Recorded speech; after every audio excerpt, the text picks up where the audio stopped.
Hi hello, আমি beautician প্রতিমা সাউ। তো আজকের কিছু কোয়েশ্চেন্সের অ্যান্সার নিয়ে চলে এসেছি। বেসিক্যালি সেই সব ক্লায়েন্টদের জন্য এই ভিডিওটা বানানো, যারা যারা কোয়েশ্চেন্স করছো বা যাদের যাদের কোয়ারিজ আছে, মনে প্রশ্ন আছে, তাদের জন্যই এই ভিডিওটা। তো যারা যারা স্পা করাতে এসছো, স্পায়ে স্টিম ব্যবহার করা হয়নি, তারা তারা মন খারাপ করছো বা ভাবছো যে স্টিম দিল না, আমার স্পাটা নিশ্চয়ই কোনো কাজ করবে না। না, ওটা তোমার কাজ করবে বলেই স্টিমটা দেওয়া হয়নি, কারণ সমস্ত চুলে স্টিম দেওয়া হয় না।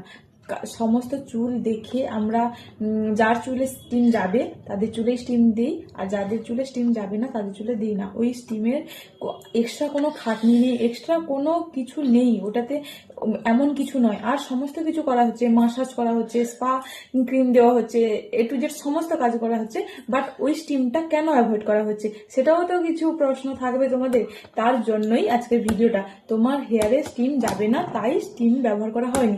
এবার কোয়েশ্চেন করতে পারো যে স্টিমটা তাহলে কাদের হেয়ারে যাবে, কাদের হেয়ারে যাবে না। তো সেটার জন্য দেখতে হবে নিশ্চয়ই পরের ভিডিও। আর তোমরা যদি জানতে চাও তো কমেন্টস করে জানাও, আমি এটার জন্য পরের ভিডিও নিয়ে আসবো।